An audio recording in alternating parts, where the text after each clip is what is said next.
knowledge is power. Be very willing to unlearn very quickly. So, growth is learning and unlearning. There is an expiry date to there you go. Technical information, technical knowledge. Wisdom may be kind of, could be timeless. Evergreen, yeah, of course. And can be timeless. Is research an art or a science? I think the methodology of research is a science, but it takes art to kind of really activate the findings. How would you define research? Research is the act of, applying energy and thought and towards obtaining information. We're being bombarded with information. We don't fact check it. And if we wanted to fact check it, who do we listen to? Experts are so important because AI lags. AI doesn't have access to that. AI is only an aggregator of what is available online. What is the criteria that establishes this person to be recognized as an expert? Right. What would you say to that? Experience doesn't necessarily equal expertise, but expertise requires experience. Bilal Sabouni is a research and insights leader and the regional managing director at Guidepoint, operating at the intersection of data, expertise, and decision-making in today's intelligence economy. With a career built around connecting organizations to real-world expertise, he brings a unique perspective on how research is evolving in the age shaped by AI, misinformation, and information overload. In this episode, we explore whether research is an art or a science, why AI still falls short of human judgment, and how to navigate bias, misinformation, and analysis paralysis in a world flooded with data. Thank you very much. Pleasure to be here. Thank you so much for your time. I really appreciate it. So Bilal, I always like to give the audience context of how we met. So we met at a partners event at AUD through President Long. Shout out President Long. And we started talking about, the work that you're doing. So I know you've been running Guidepoint, which is one of the largest, research organizations in the world. And you've been in that field actually for quite some time. And it was very interesting from our conversation, the work that you guys do. And you said, I remember you're like, we're probably one of the biggest companies you've never heard of. And I was like, what? I'm like, okay, that's interesting. So I've spoken to some researchers on the podcast before, but I haven't spoken to someone who's running a research, like department or like a company. So I wanted to dive in today is, the work that you guys do, your journey, different aspects of research, because I think even now with AI and social media and all this, getting that research right and validated and credible is more important than ever. So that's what I want to talk about today. But before we dive into all of that, Bilal, why don't you give all of us a little bit of background about yourself and we'll take it from there. All right. Well, again, it's very nice to be here. It was great to meet you at President Long's residence for that event. I got here in the 1900s. I landed in Dubai in 1999. Okay. So before everything out there that we all see today, it was a quaint town, not a village, but it was a small town, True. As you would know. And we share a university. So we both are graduates of the American University in Dubai. So I transferred to Dubai to complete my undergrad. Okay. At AUD. And after graduation, I was very lucky to have a few offers, employment offers on the table. One of them being a managerial position because Dubai was that small. There was that few, of a talent pool that I lucked out, and I was, offered a managerial position, which in the U.S. would take many, many years to earn. So I decided to grab hold of that opportunity, stay around in Dubai, which was still a small town. Become that manager, get that work experience. And then the plan was to go back to the US as a manager and kind of take things from there.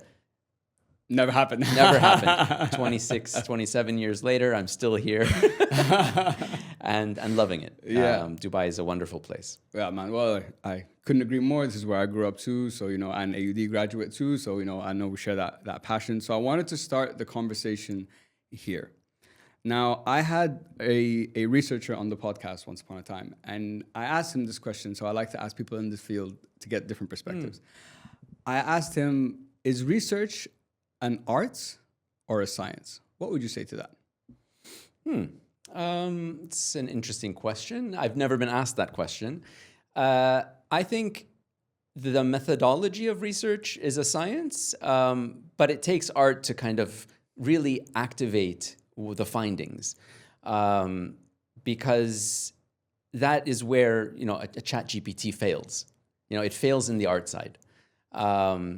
It may have kind of the science in trying to put information together and try to assemble very technically a research output, but without the art, without the complex context, you fail with whatever is produced. So I think it's a little bit of both.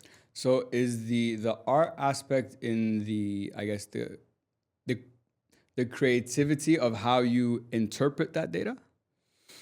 How you even frame that data to begin with. Oh, okay. I didn't know. Okay. Is quite important. Okay. You don't want to inject bias into a research request.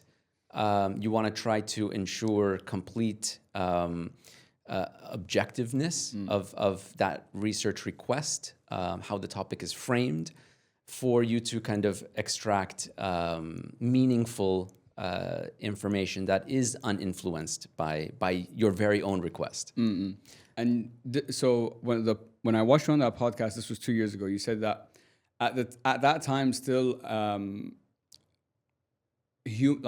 humans are still more relevant than AI. AI is still just an aggregator that puts things together. I think that still is the case, but a lot has happened in the last 2 years. The efficiency, the speed, the accuracy, like all of it. So my question is, are we reaching a point that those two things are starting to level out? And then the next question is,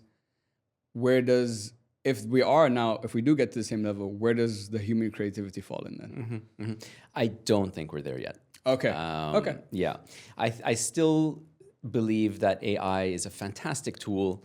It helps create a lot of efficiency, a lot of effectiveness in what humans do, but it is nowhere near capable to kind of help guide seriously high stakes decisions, questions. We, for example, in the past couple of years have gotten very serious into AI. We've hired a chief AI officer. We've invested very substantially into the world of AI. And now we're truly we're leading the industry and what we do in terms of research and facilitation of expertise. We are very much an AI integrated expert intelligence firm. Okay. But the backbone, the crux of what we are offering still remains human expert insights, human expert intelligence. Yeah. So if the human expert intelligence, regardless of the efficiency part, is still the most crucial factor in making these decisions for research or whatever, where are you using AI and how are you using it so that because if AI, to your point earlier, is just like an aggregator, okay, I can see it being useful from your perspective, like, okay, we can gather a lot of information quickly, but then I feel like it also adds even maybe more time because now I have to validate all this information before I even give it to the expert to give their final ruling. Right. So as I told you, we hired a chief AI officer a couple of years ago, and he hired a very large team. We've set up hubs around the world focused on AI and technology. And over the past, I would say now, few weeks, on a very regular basis, we've been introducing products, the output of him and his team. And these products are used both internally at Guidepoint for us and our own use, but also on our client side. Things, for example, the clients, how they can use it. We're now introducing AI moderation of expert interviews. So our model, just to take a step back, is we are kind of a facilitator of interactions between our clients who are in need of insights, information, research, expert intelligence, and the other counterpart, which is the experts themselves, subject matter experts, specialized advisors who are, deeply specialized in their field of interest. And we marry kind of these two parties, and we allow them to engage on the topic that is requested. So prior to us, producing AI products and all of this, our clients had to sit on these calls and interview these experts, or have these consultations. There was no other way to do it. Somebody had to do it. Whether it be an intern that was given a set of questions to read through, or whether it was a director of strategy to go into quite deep. But today we have an AI engine that can be powered to facilitate these engagements independently. Okay. So if our client, for example, had a very urgent requirement to have 30 perspectives from 30 independent experts on a very specific topic by tomorrow morning, physically, humanly, that's impossible. Yes. How do you do that? We can program AI, this AI engine, to go out there and conduct these interviews independently, transcribe each of these interviews, and then the AI can then go back and analyze the insights, create reports, and produce very meaningful output ready in the inbox of our clients by tomorrow morning. Okay, so it's scale, speed, and also I'm still getting the expert insights from actual experts. Right. Yeah. Interesting, because everyone talks about AI and like research. In my mind, it's almost like a match made in heaven for research. But also it does make you lazy. It really does, honestly. Like with my podcast, I used to like sit and like read articles and this and that, and then as I was telling you, I watched the YouTube videos and so on. But now what I do is I use a combination of different things. So I will do still some of that work, but what's helpful is I'll let AI run off and do like search the whole internet and give me like a report. And then from there, I can pick and choose like questions and put it together. So has it made me, have I become lazier? Has it made me better? I don't know. Even myself, I ask, I'm like, I don't know. But from my experience, it hasn't hindered my ability to do what we're doing right now. Yeah, I don't think it makes you lazier. It focuses your attention to more meaningful activities. So 1 hour expert engagement, an interview with an expert, would produce on average about 40 pages of transcript. Wow. Now, if there's a complicated commercial due diligence being conducted on an investment deal, and there is 10 experts chiming in on a particular niche subject within the kind of confines of this investment research, that's producing 400 pages of transcript. Yeah. Now, at the end of that series of interviews, somebody's going to need to go in and try to kind of make sense of all the different findings. Any patterns. And so to go through 400 pages and, so we have, again, the AI that we've built for our clients. They can now utilize the power of AI to almost instantaneously come up with all sorts of findings from the transcripts that were developed, and not from anywhere else. So it limits the hallucinations. Gotcha. It is taking data only from these, expert engagements that were conducted. I spoke to an AI expert once, and he said, Khaled, it's not just the platforms that you have to take into consideration in terms of their efficiency, accuracy, whatever, but also the bias that's built into it. And I'm like, bias? What do you mean? Like, how could it be biased? It's like, think about what data ChatGPT is being trained on. It's Western data. Think about what DeepSeek's being trained on. That's like Asian data, whatever. So even in different platforms that are built on different data, I'm going to get different outcomes. And in the work that you guys do, it's all data, and the bias is something that, is hard to control and so on. So I believe, because you mentioned on the podcast, like, let's say there's I come to him like, Bilal, I have a problem. I want to invest in this company, but I'm not sure what to do. And then you introduce me to like the expert. Expert A says this, expert B says that. And I'm like, okay. Now the question becomes, who do I listen to? Right? Because even I think it's impossible to be completely objective.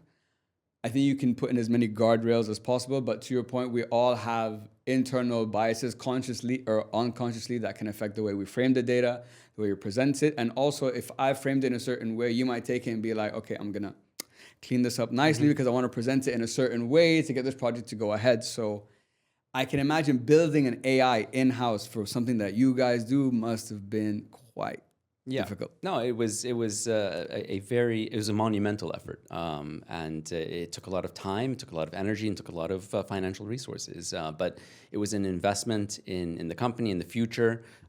We are very committed to kind of becoming a highly technologically advanced research platform.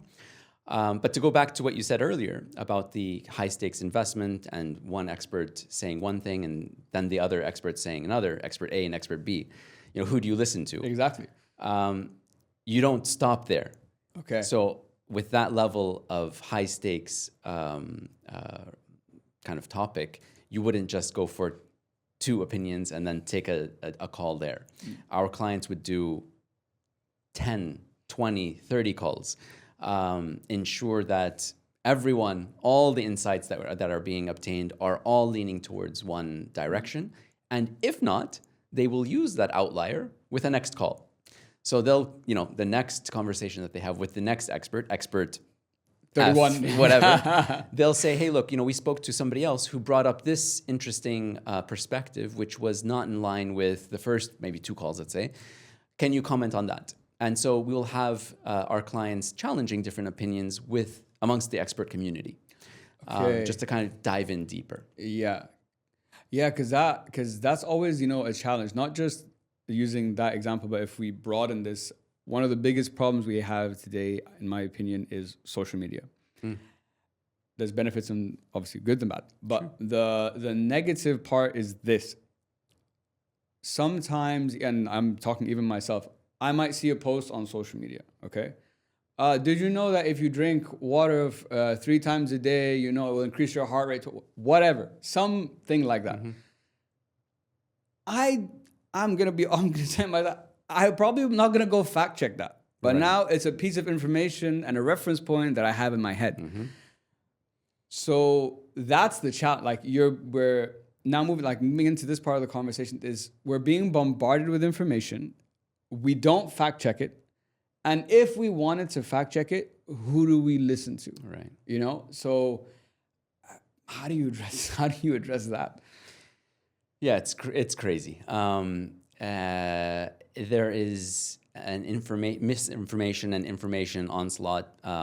Every producer of information sometimes has alternative motives, and there is unfortunately the average Joe, the average Jane is absolutely kind of bombarded with so much data points, information, some of them not exactly right, some of them absolutely false, just to kind of feed into a particular agenda or something. And that is why experts are required to cut through the noise and just be like, hey, look, no. Drinking water 3 times a day will not do this. This is not medical advice, by the way. I'm just saying some bullshit post I saw. That's it. But yeah, I mean, you can Google your heart out and you will still get different things online, and you can ChatGPT, and ChatGPT will give you, different things, and it'll hallucinate. And if you try to drive ChatGPT in a direction, it will feed off of you, because that's how, it kind of lives, the algorithm. But experts don't care about how you feel about the information that they're going to give you. They're experts. They're not incentivized in any way to mislead. There is no bias. A medical practitioner in their professional opinion as a key opinion leader will give you the basic fact about what water will do if you drink it 3 times a day. Yeah. And to your point, so you guys have at the end of the day, like no matter what, we still need the expert, right? That's still the last like points of call when it comes to the stuff, even with They're the tip of the information pyramid. Exactly. So the next question I think about is, because if I'm the client, I came to you, I have expert A and expert like Z, right? My question to you, what I'm curious about is, how do you guys select the experts? Because to your point, let's say you want to bring someone for medical. You'll probably go and interview, it seems that's the system, like 30, 40, 50 people, and then maybe like make a decision. But how do you it's not, I find it quite challenging for me to wrap my head around even how you guys would go through that vetting process, because you also want to have different perspectives. Right. So I need a bit of this, I need a bit of that, I need a bit of that, but is this guy better than this? So how do you guys, I'm just curious, how do you analyze, okay, we're going to select this expert to work with, and they will be presented to the client? Very good. So the largest team at Guidepoint is in client service, and their role and responsibility is to go out there and recruit vetted, qualified experts. Okay. That is the research part of Guidepoint. Yeah, that is what our research is. Our research is not actually producing the insights to provide to the client. It's actually to produce the right experts who will then be selected by our clients. Very interesting. That's an important distinction. No, it is. Yes. Yeah, absolutely. For sure. Yeah. And so that is kind of a distinction between us and like a consulting firm, or an advisory firm, where they kind of own the knowledge being transferred. With us, it really isn't. It is kind of our experts who are third parties that are providing those insights. So how do we do it? So we receive a mandate, a service request, a topic, a challenge, an opportunity, whatever it may be, that is to be discussed with an expert or experts. So this is handed over to a specialized team who will then immediately jump into action. 2 different teams will do 2 different functions. One team will begin diving into our existing contractor network. Okay. This is nearly 2 million people today. Wow. And that's where, where you started off by saying we're, how I like to joke that we're the biggest company that many people have not heard of. We have 2 million people contracted to Guidepoint, Guidepoint experts, that we manage and deploy pretty much on demand to our clients seeking insights. So these are already contracted, they're ready to deploy, and they're within our ecosystem already. But we have a separate team altogether that goes out there and headhunts the expertise fresh. And it's those colleagues of ours, those team members, who use a wide variety of resources online. They go through journals. They dive into conferences. They check who's spoken. They check LinkedIn. They check authors, and they kind of produce profiles that we then go in, vet, screen, qualify against a wide range of parameters, being the knowledge itself, the background, but also the availability. Of course, yeah. Because some of people these are busy. people are busy, and some of our clients need same day service. They need to know something by the end of the day so that they can take a decision by tomorrow. So if we have an expert who's perfectly suited but just not available until 2 weeks to kind of sit down, well then we kind of disqualify that expert and go off, and we will produce a list of a number of experts, who are all capable and qualified to speak to the topic as per what we've found. We produce that list to our clients, and the clients then They decide. Gotcha. Okay. They decide based on a biography, based on our findings, the vetting, the qualification that we used. So you guys are the ultimate research network, basically, in a sense. That's one way of putting it. Because I didn't know that because I think it's very easy to be a misconception that, oh, you guys are the one that are doing the research, but it's you guys are you are, but you're not at the same time. You're the facilitators that go out, and I understand you have the internal teams and the external that need to go out. It may help you to understand where we sit in the kind of value chain of advisory. And yes, please, yes. So, to kind of firm up where we are, you can just turn to who our biggest clients are. One of our biggest client segments is actually consulting. So every single major consulting brand out there is pretty much our client. So they're coming to us because consultants are very smart people. They're very bright, amongst the brightest out there. But most are not actual subject matter experts in the niche topics that they're thrust into, right? Yeah. And so they require some resource to extract this subject matter expertise for them to then process. Yeah. And so we are that fountain of knowledge. Gotcha. For them. Okay. Because I was speaking to one of my previous guests. He's the managing director at Accenture. Shout out, Exam, love you, bro. And he was talking about to your point on consulting. He's like, one of the benefits of consulting is that you're exposed to so much, so you're quite flexible. Right. But you have breadth, but not depth. It's up to you to pick a lane and become the expert in that lane. But that's difficult to do in a field that you kind of have to find your own feet. In a way. Right. So I understand now how you guys facilitate the research. The client comes to you, guys do that. You mentioned, though, that you guys, he asked you a question. He's like, oh, so what research sectors do you focus on? And you're like, well, we specially focus on like 150. And I was like, what? I'm like, how does 150 be a specialized focus? Yes. So my question is, because I'm curious, how do you guys go about deciding what new sectors to tackle? Because I can come to you and be like, hey, Bilal, I want you guys to provide some expert research, whatever, on a topic. Maybe you guys don't have the resources. Maybe you guys don't have the expert network, so, and I'm sure before you add a sector to your tool belt, you guys go through the whole process of building the division or expertise for that sector so you're ready when you get that request. So I'm curious how you guys go about deciding and building new sectors onto, your massive portfolio that you guys have. Right. Well, first of all, we're 300. It's 300 sectors. It's and yeah, there's pretty much nothing out there that we cannot support on. Now, with the caveat that it must be compliant, it must of course pass, basic compliance rigor from our side. So there are topics that we don't get involved with.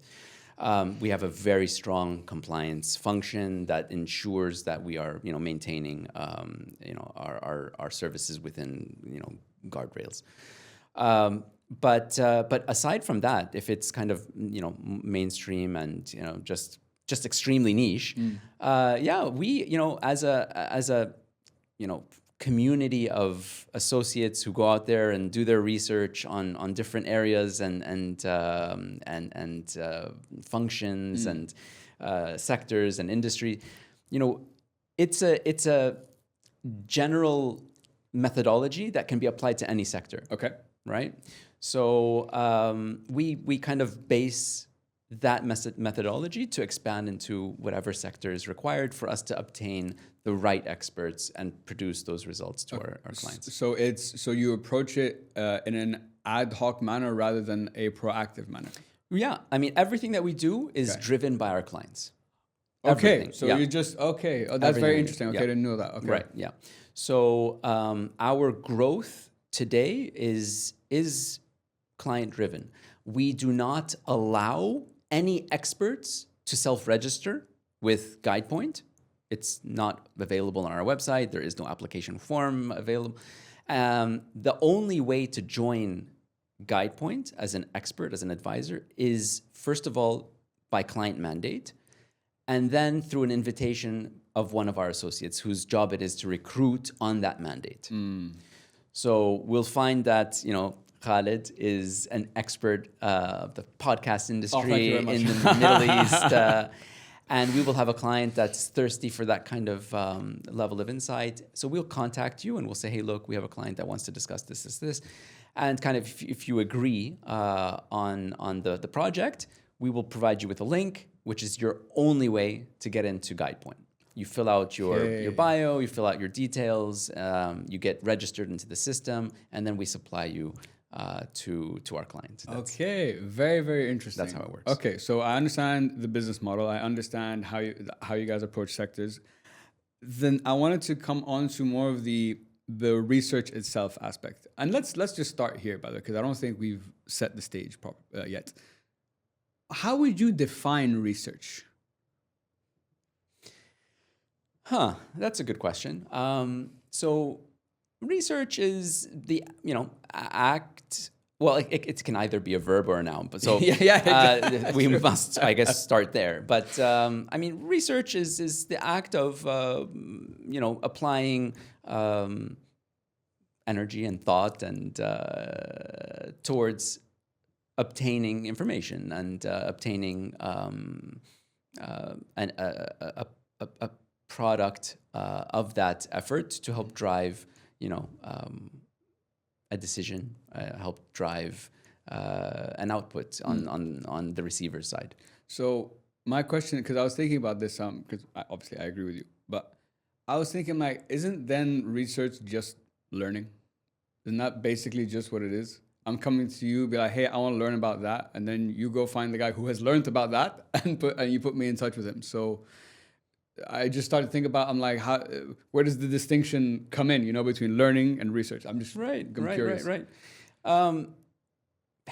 Maybe just off the top of my head, maybe it's what that learning is then applied towards. Okay. Learning is something that you obtain, you learn something, and then there's no obligation to kind of do anything further. Research, you learn something, and then it goes towards an application. True. I would argue though that we could argue that is learning the obtaining of the new information, or is the learning the application of the new information? I don't know. By applying the learning, I don't have an answer for that. I'm just thinking out loud. By applying that learning, you are creating new knowledge, that is then learned, which is again kind of why experts are so important, because AI lags. AI is never cutting edge in terms of what has just been learned at a conference through the exchange of two subject matter experts talking about a science, an experiment or a new pharmaceutical breakthrough. AI doesn't have access to that. AI is only an aggregator of what is available online, which again is what we spoke about, bias and all that. But sure. Putting that aside, it feeds off of what is out there, what is published. But so much is not published. So much is yet to be published. And that's in the space that we lie. And I'm so happy you brought up that point, because in my mind, research always, the lag aspect is important, because research always seems to be reflective, right? Even if I came to you, I'm your client, you provided me with the research as of what is going on, it should be up to date right now. But if I take, let's say, a week, 2 weeks, 3 weeks, if I take some time before I do anything with that data or implement it, that might not be that relevant anymore. Right. Maybe something changed, maybe whatever. So the question I have is, I don't know if it's possible to be, I think you can be researching in real time, but I don't know if you can be applying it at the same time in real time. So we have something that I personally call crystal ball requests. Okay. So we have a client that wants to know the future about an industry.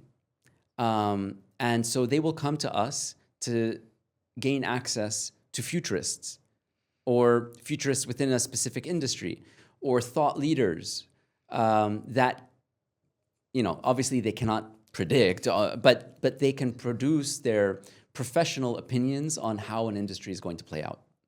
because they are at that level. You know, they are global gurus of an industry, of a sector, and they are very willing to kind of offer their insights as to where they see this sector going. And so that's a crystal ball request. Gotcha. Okay.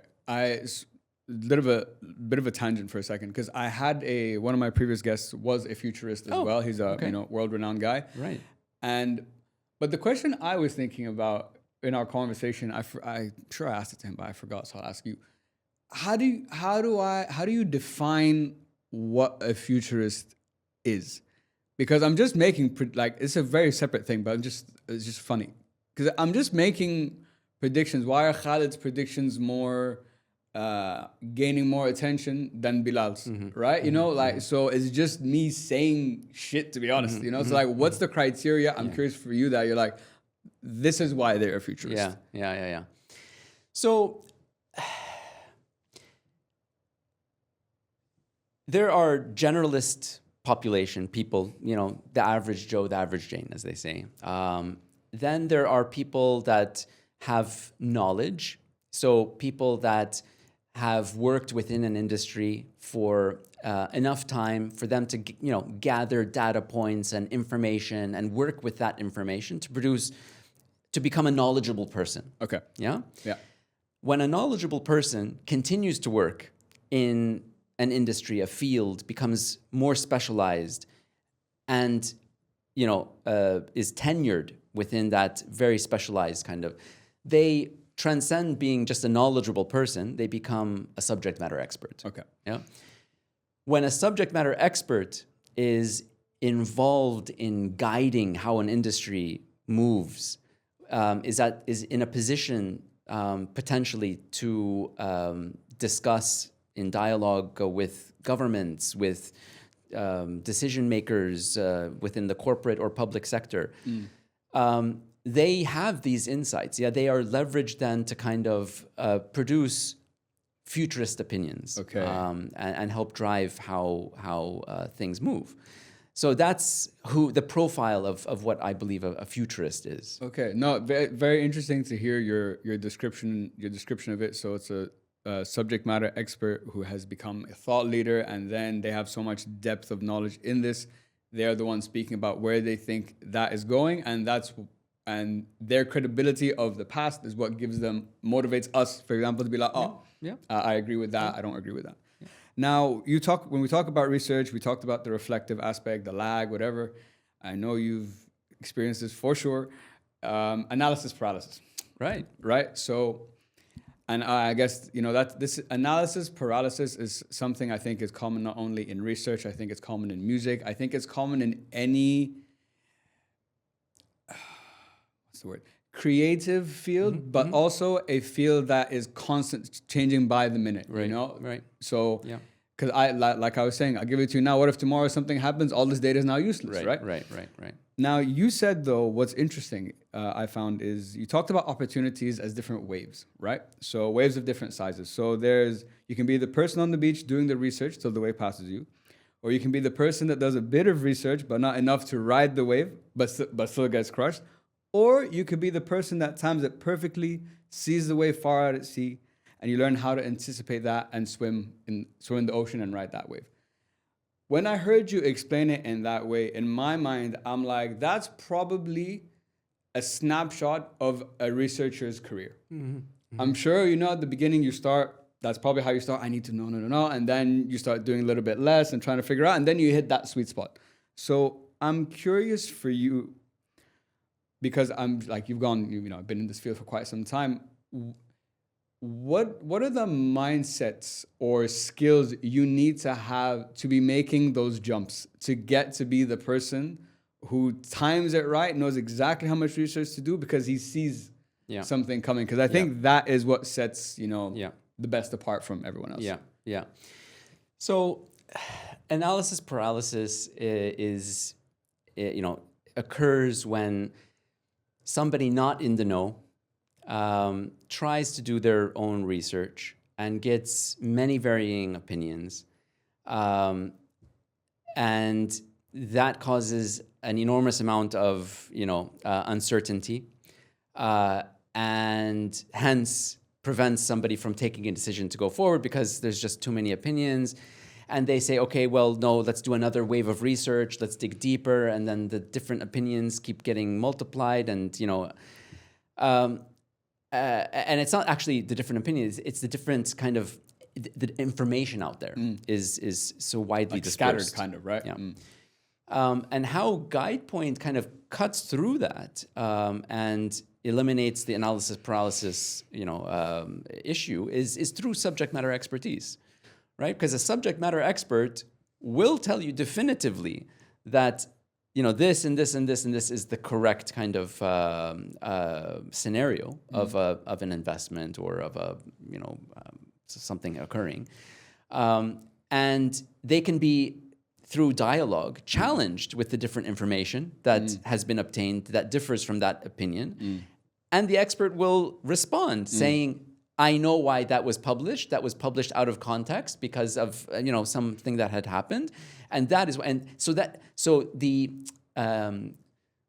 person who is there, just about to take a decision can eliminate that one uncertainty and continue to eliminate the uncertainties with subject matter experts who are willing to kind of give and take until the right way forward is very clear, whether it's going ahead or not going ahead, or but it's important to have that clarity. And so again, speaking to actual humans with deep insight into the mechanics of how something works or is key to kind of overcoming the analysis paralysis issue. To build on that point, one of the things I think about a lot, Bilal, is this.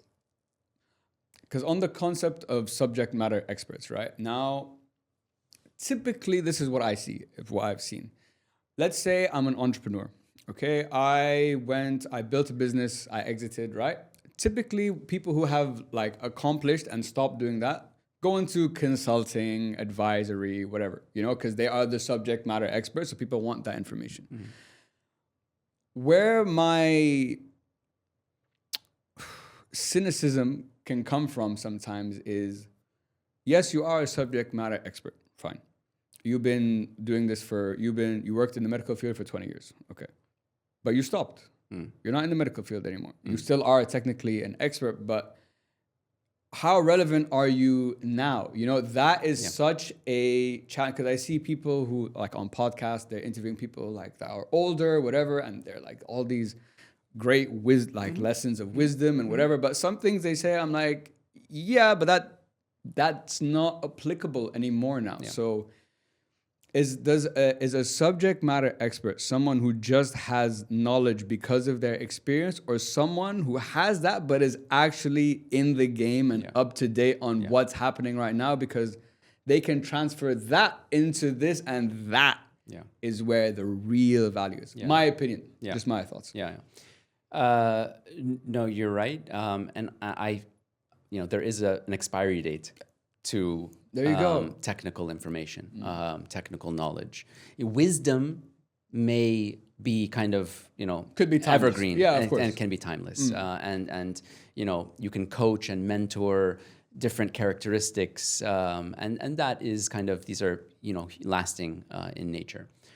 But insights, technical details often have an expiry date, and when you take somebody who has worked within an industry and remove them, whether they've retired or changed jobs or done anything else, they from day one immediately start to go stale. And at a certain point, they are working their working knowledge of an industry or of a sector or of a market or whatever it is that is required is outdated at that point. So we will, almost all of our requests will ask for recent knowledge of a topic, rather than somebody who's just simply was a renowned figure. And thank you for giving me that clarity, because it's such an important point that I don't think we think about sometimes. We just see the LinkedIn profile of what this person has done, but I'm like, Mashallah, well Yeah. done, cool, but does it still Yeah. work now? Yeah. Yeah. I don't know. I like to be, I like to question things, Yes. as Yes. you can clearly tell. Yeah. When it comes, we were just talking now about like this of the subject matter expert. Now there are millions of researchers around the world, but there are some that just break out and gain, notoriety and so on, and are world renowned as they are the best. My question is, I'm like, what makes them the best? Why? Like, what is it?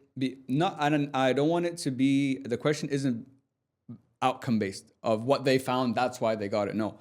Why are they renowned as a top researcher?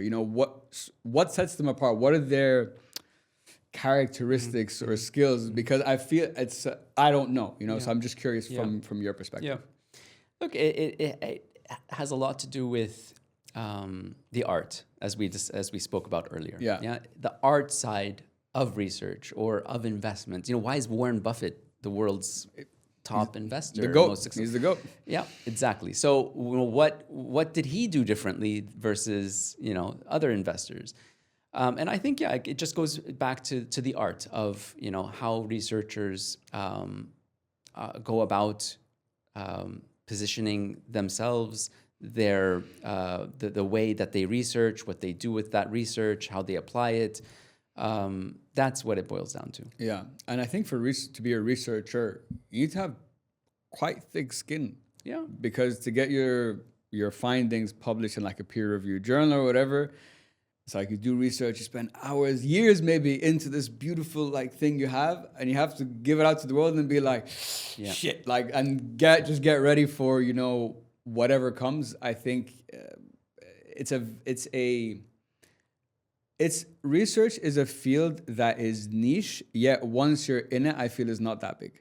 That from the outside, and I think the best know the best work together. It just seems to have that. So I'm curious from your perspective, you've been doing it, you've been in the research space, running it for a long time now. What are the misconceptions that someone like the average Joe, like Khaled right here, would have about research that would surprise someone? That's a good question.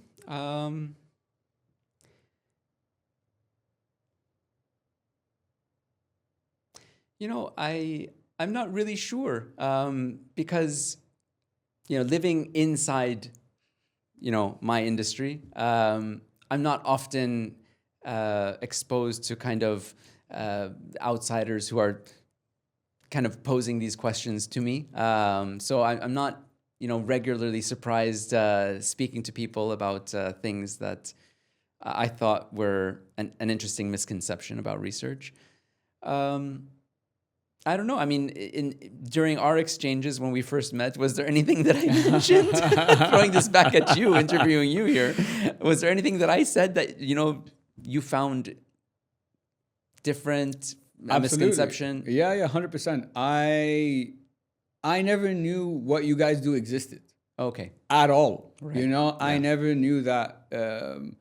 In my mind, until we had that conversation, I thought the consulting companies were what you guys are actually. Right. I didn't know you're the layer behind that that supports this function. Yeah. So for someone like me, I didn't even know this existed. So that was for me. I'm curious then, let me change the question.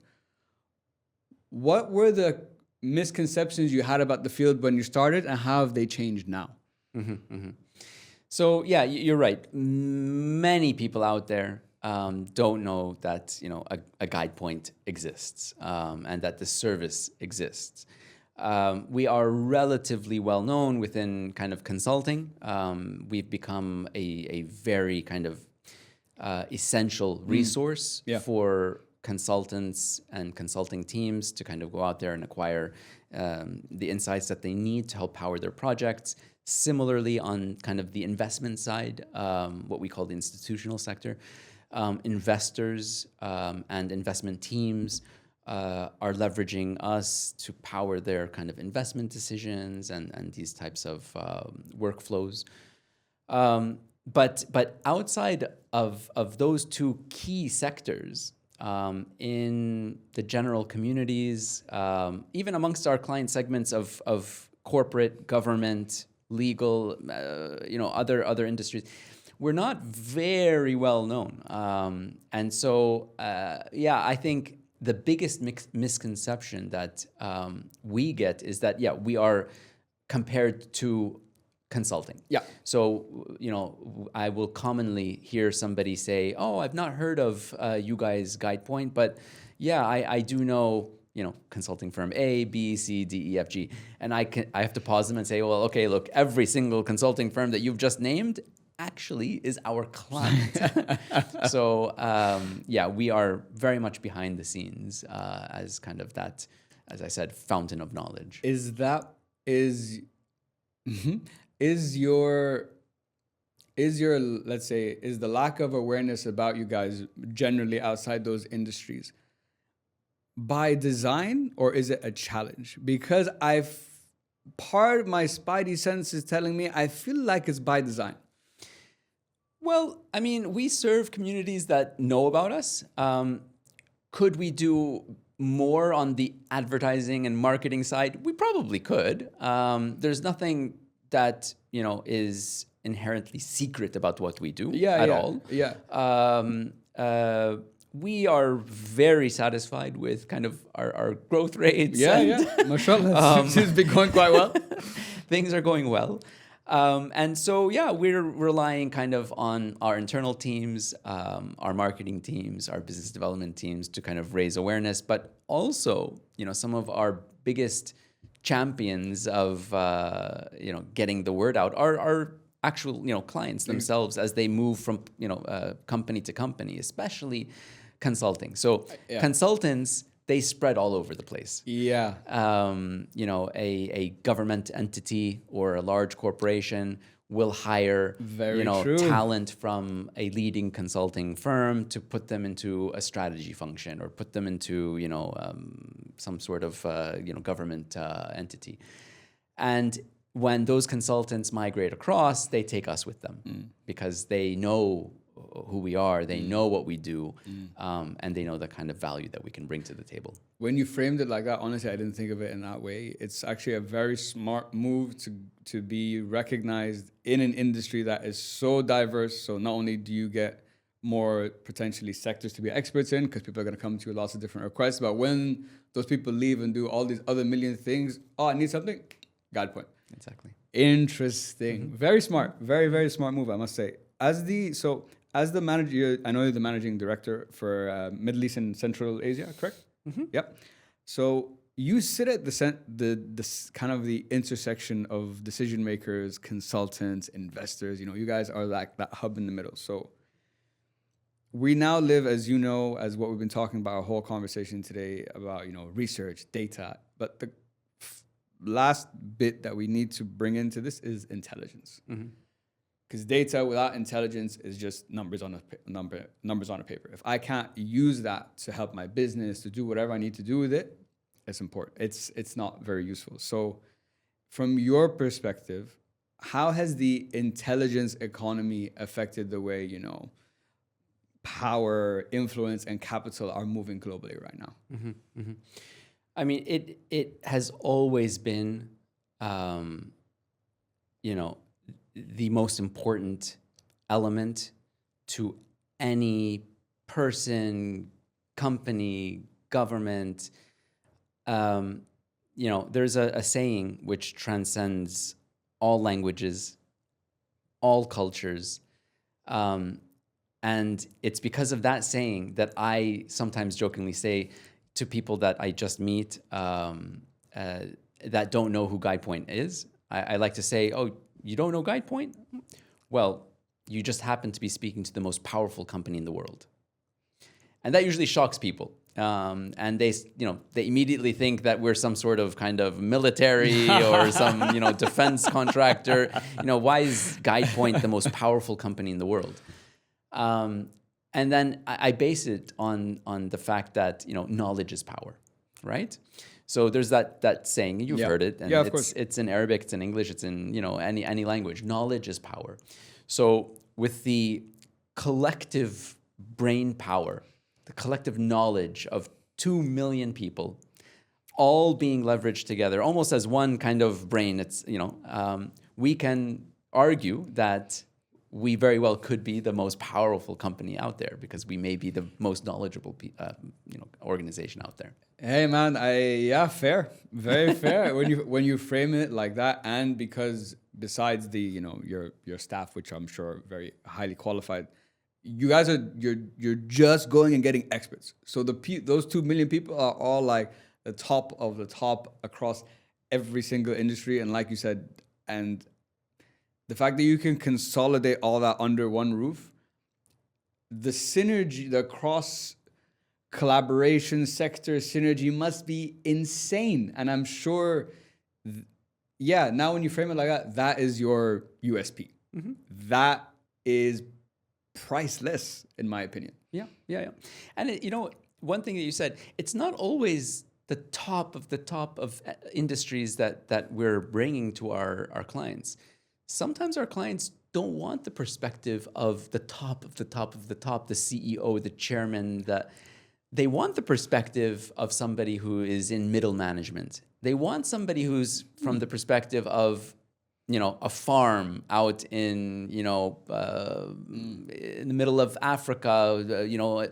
They want different perspectives to kind of ensure that their findings are true and, are validated across these different perspectives. Because, the chairman doesn't always know what's happening on the ground necessarily. True. Very true, very true. They may have kind of the bigger picture. They have view onto the horizon. They may be kind of in a position where they can be a futurist, but they don't necessarily know what's happening in the weeds. And you would need somebody at different seniority levels to offer that opinion. Well, see, there you go. So again, I'm loving this conversation because I'm trying to answer all of the biases I have in my head, you know. And even there, when I just asked you that question, there was a bias in there that like it has to be, that person.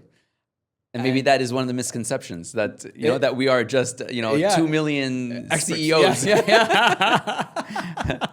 We do have a lot of CEOs, a lot of industry leaders, titans, chairmen, this and that, but a lot are not. Yeah. But they are experts on the topic that is requested. Yeah. They are the thought leader in that very specific question. We've talked about experts, and expertise has come up a lot in our conversation today, but now we have to answer this question. Because I think about this a lot. I'm like, how do you, and it kind of is referring back to the earlier question I had about being in the game and not being in the game. What's the criteria that makes someone an expert? Because if you think about it, time can be one, but I can be doing something for 10 years and be useless, so that doesn't necessarily mean I'm an expert. Right. I could have a lot of knowledge, like a lot of book knowledge, whatever, and I can create great papers, whatever, but I don't have real world experience. So am I an expert? So I always play that in my head. I'm like, what is the criteria that establishes this person to be recognized as an expert? Right. What would you say to that? So that is another very, very good question, and potentially one of the misconceptions that we can, bring out. Let's do it. So one of the misconceptions is that an expert should be a quote unquote gray-haired, elder, like an oracle, who has worked within an industry for 30, 40 years, is a CEO, chairman type, and that is the definition of expert.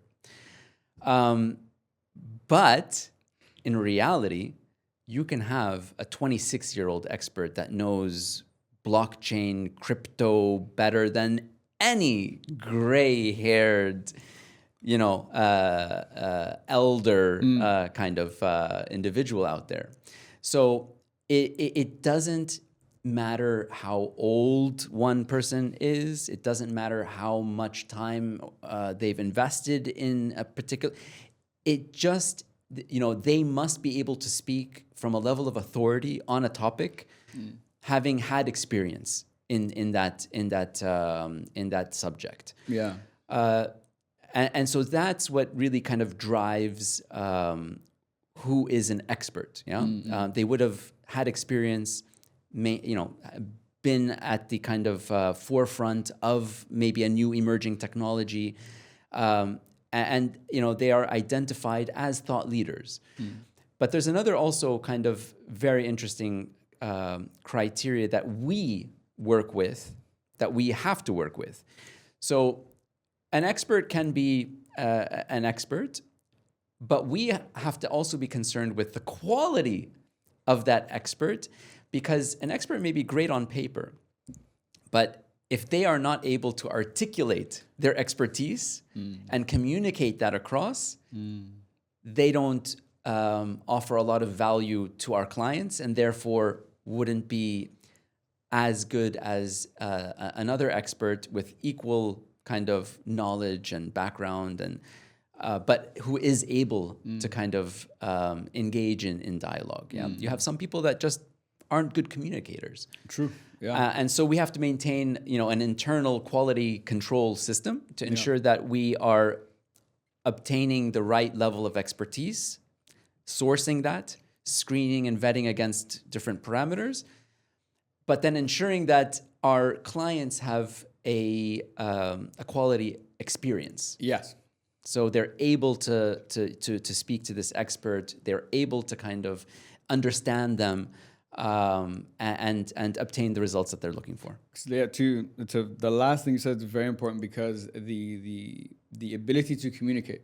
Because if I, no matter how much I'm an expert in this space, if I cannot communicate that simply in a way that you will understand, that speaks to your problem, Right.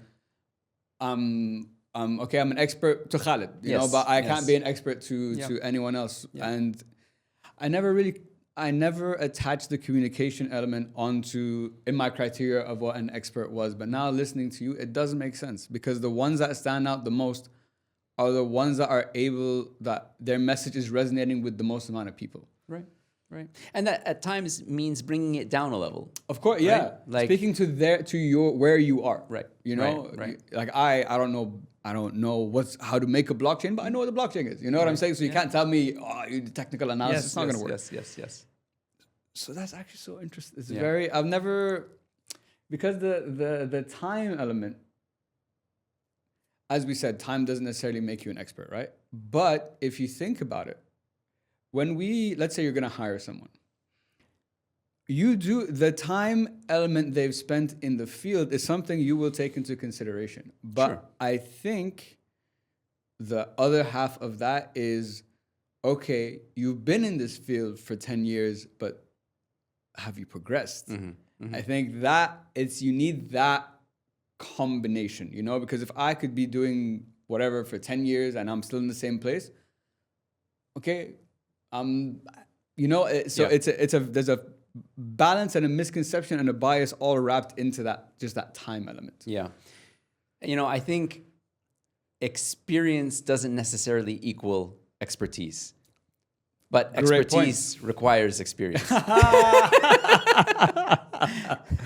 Very true. We're gonna put that on like a bumper car.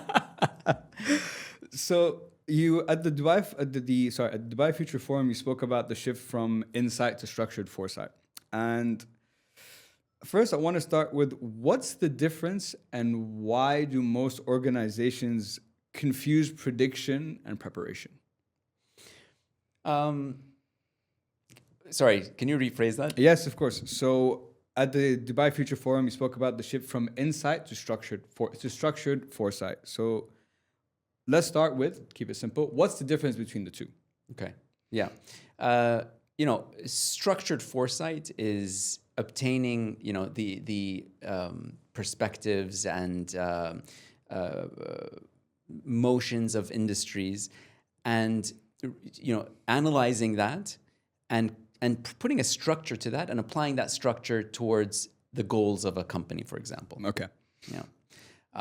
Insight is raw kind of expertise, raw intelligence. Insight needs to be processed into foresight.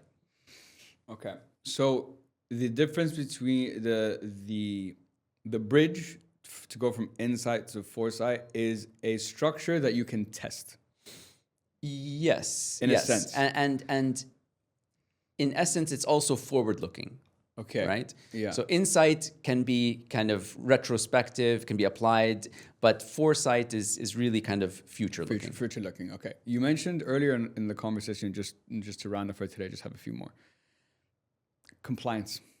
Compliance in what you guys do is must be the most Key. important thing. It's the boundaries that you have to like work within, present things, and so on.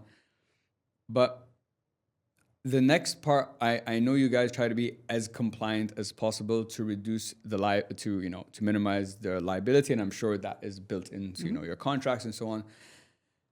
But I want to talk a little bit about the liability aspect, because how do you manage that? Because if I've given you the best work, the credible expert research, that timely, whatever, and then let's say you decide to go ahead with it and it doesn't work out for any reason. That doesn't really have anything to do with you, but the client might be, oh, it's because of them. I made that decision, so they should be liable for this mistake. So how do you, I think you guys have to set the liability guardrails from the beginning of the interaction. So I'm just curious about the liability aspect. Sure. I mean, this is made quite clear to both our stakeholders, our clients, and our experts, and the wider community. We are we're the experts that we are working with are third parties. They're independent to Guidepoint. They are contractors. We have a contract with them to supply them and their insights to our clients, who then leverage whatever the findings are to help take their own independent decisions. We're not actually involved in that exchange, in that interaction. Okay. We're not producing any outcomes. We're not nudging or pushing our clients in any one direction. We are merely a facilitator, offering a platform for our clients to kind of gain access to experts that we produce. Gotcha. So in that sense, we are not really in a position where liability is on a decision. It kind of that's made falls very clear between from the us. beginning, Absolutely, guys. This is how it works, so everyone, you all know what's going on. Do you want to work together? Okay, then it's on. You guys are out of it. Okay, that's fair. To round off our conversation for today, Bilal, I just have a few more questions.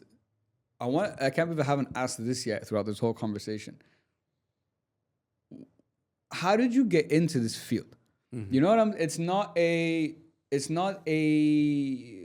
quite niche. Research is not a very broad field that many people go into. So have you always had a passion for like being involved in research, or what is it about what you do that drives you so much? Right. So I fell into this role kind of not through the building of a long career towards this. It was kind of fate and destiny. I just happened to be the right person at the right time for Guidepoint that was considering a move into the Middle East. And if you want me to boil it down to one phrase, it's that phrase. It's that saying, one's network is one's net worth. Yeah, absolutely. I was, previously in a role where I was in the middle of private sector, public sector. I knew I was friendly.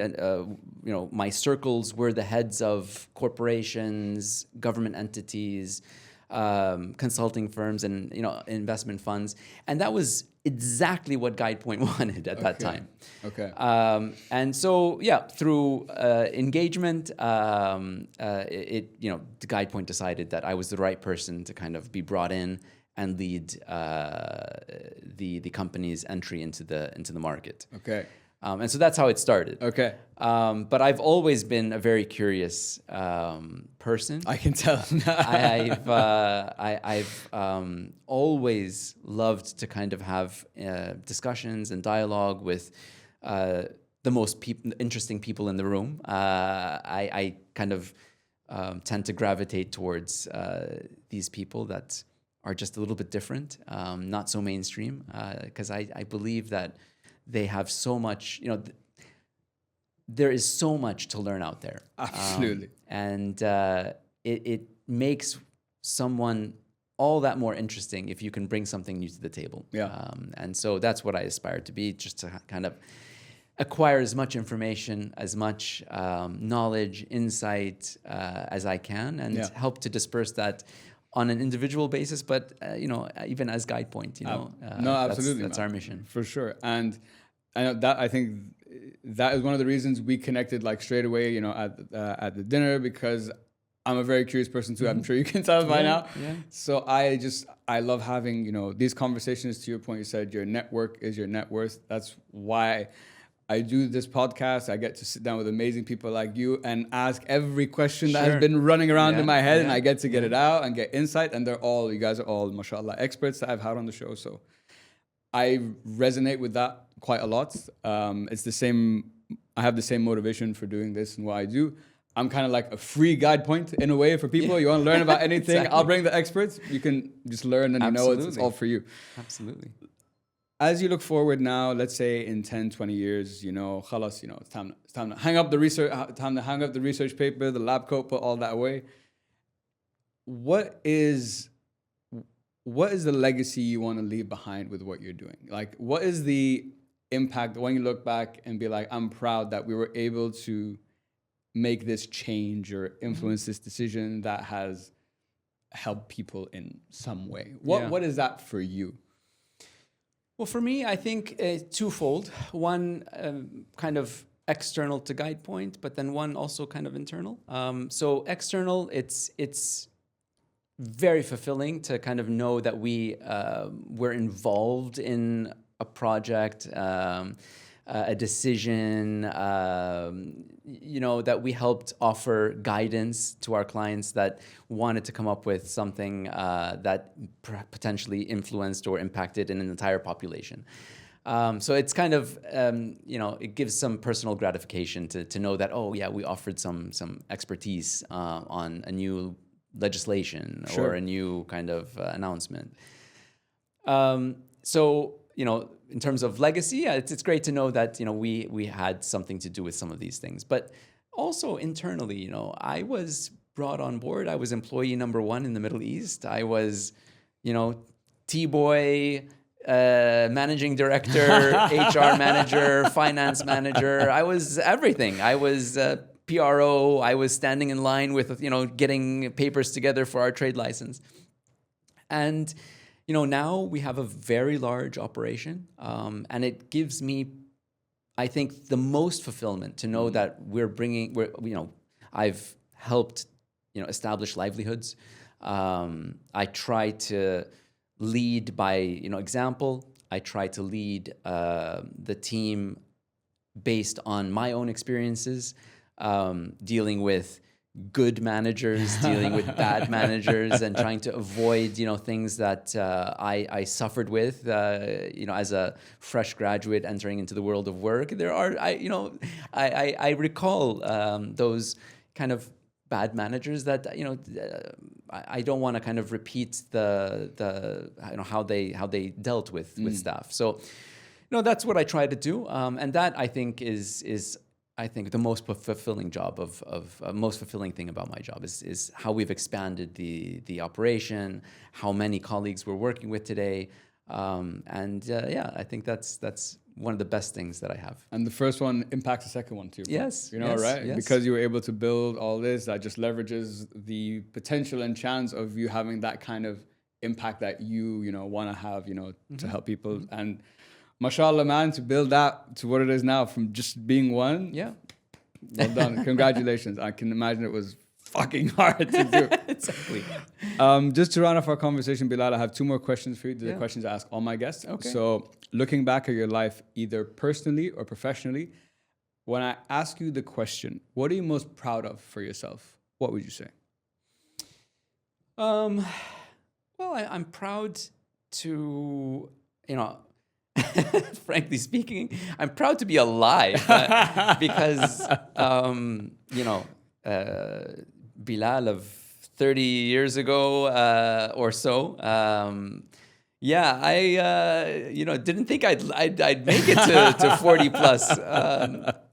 But no, I'm proud of the fact that I have a fantastic family who kind of are wonderful to me. I love them very much. I'm proud of the business that I run here in the region.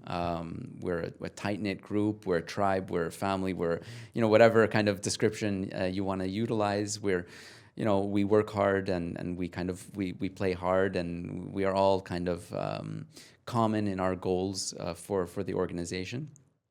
But yeah, I'm just have a general sense of overall fulfillment. I'm proud of kind of everything that I have done. I think that is in my CV, but also in my biography, and so yeah, I think it's just a general sense of pride that I have. Well, family is something that guests say quite often. So of course I understand that. But you said a very important word there that I don't know how many people who have sat in that chair will truly say they're fulfilled. I don't know how many people can say that. I don't know if I can say that. So to listen to you say it with such, since I can tell with such sincerity, and you truly feel that and believe that, is a special thing, man. So you should be. Yeah. That's special. I think providing a livelihood, providing a space where others can grow, whether it's your own family or a colleague, team, staff, that is my biggest fulfillment. Because that you'll go down in history in obviously your family, obviously, but if you're a good leader, people will always remember you. I remember my great bosses, my mentors, my business coaches, my current boss. Shout out. It's those people that you will remember forever, that will have a lasting impact on you and how you operate today and going forward. So that is what kind of gives me most pride, most fulfillment, is to kind of ensure I'm a good person, 100%, and working towards positive outcomes. Yeah, no, for sure, man. And to your point, you can only do so much, right? And I think when it comes to the concept of fulfillment, one thing I heard, I think Tony mentioning, said, someone else, Tony Robbins, I think said this, or someone said this, that there's no greater fulfillment than helping someone else. Being of service to others, no matter whatever. That's why you still remember the people that helped you 30, 40 years ago. That's why I still remember the people who helped me when I was down, whatever. It's such a undervalued mindset, maybe. I think maybe that's the right word. And inshallah, I hope we move into a world that's more supportive. Let's say that. But fingers crossed. For my last question, Bilal, what is the message you'd like everyone to take home with them today? Well, first of all, on the topic of research and intelligence and artificial and human, we are very much bombarded, as you said earlier, with information out there, and social media kind of pumping out all sorts of often junk. But it's very important these days to ensure that you try to kind of absorb what is right and true. Try to fact check as much as possible. Question. Be curious. You don't necessarily need to kind of go out there and fact check everything, but apply a certain level of skepticism to things that you're reading out there, because there are, as we mentioned earlier, so many different agendas, and people will try to influence others by using misinformation or media or this or that. And so, just having some judgment as to what you absorb, what you retain is important. And that's one kind of very important, I guess, thing that I'd like everyone out there to know. No, for sure, man. And to build, it's such an important point, because building on what you said, Simon Sinek said this once, that he's like, I have very strong beliefs that are loosely held. And that really resonated with me, because I think we get locked in our belief. So we're not, we can't, no matter what new information comes in, I will not consider it, believe it. And when it comes to having an open mind, especially you need that in a field like, research, what I've learned is your mind is open relative to the strength of that belief. Right.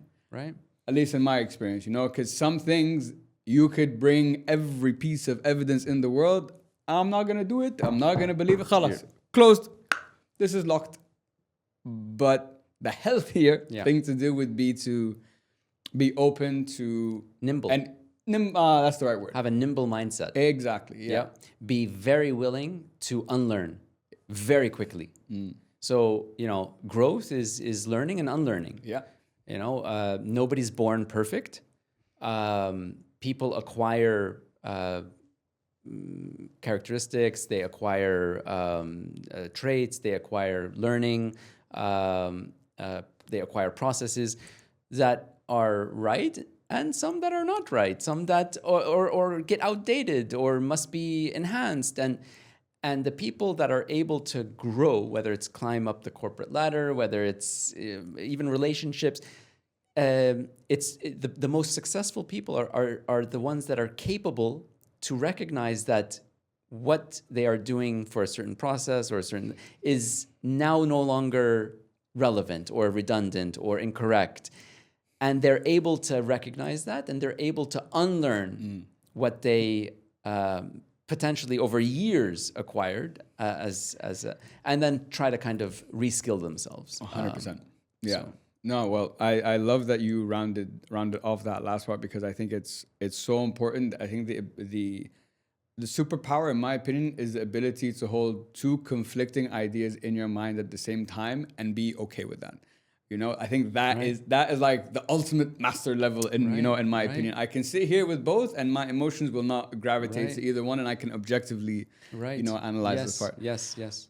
Bilal, I wanted to say thank you so much, my man, for coming on the show today. This has been an absolute pleasure. I've loved it. This is an area I don't get to. This is an area of my curiosity that I don't get to explore that often. So I love sitting, so it's been an absolute pleasure. You've given me a whole new perspective on research, the company, Guidepoint, people like you exist, what you guys do, how it works, the client, the processes. So I think this kind of episode really uncovers a world that maybe a lot of people are not aware of. And that's one of the things I'm trying to do with this podcast, is bring more antennas to people's brains, and hopefully that gets them to where they want to go. And you've been a fantastic guest. So thank you so much, man. It's been an absolute pleasure. It's a pleasure. Thank you so much. Habibi. Appreciate it. Guys, everyone. Habibi. Thank you so much, man. I really appreciate it. Thank you. Guys, everyone listening, please make sure to like, follow, share. And if people want to check out Guidepoint, look at what you guys do, whatever, where can they, what's a good place for them to have a look? Well, we have a website, obviously, just www.guidepoint.com. But otherwise, they can find us also on LinkedIn and other social media outlets. Awesome, man. Bilal, thank you so much. Guys, everyone listening, please make sure to like, follow, share, and subscribe to the podcast. I hope it helps pod on all channels. And as always, guys, hope it helps. Peace. All right. Awesome job, man. Thank you. Yeah, you're welcome, man. Thank you so much, man. No, thank you so much. Yeah. And that's another episode in the bag, guys. Thank you so much for tuning in. I really, really appreciate it. As I mentioned at the beginning of this video, podcasting is like this massive jigsaw puzzle, and my job is to help you find that missing piece. So if you're someone who's looking to launch your own podcast or take their podcast to the next level, you can book a call today and let's get started. TikTok.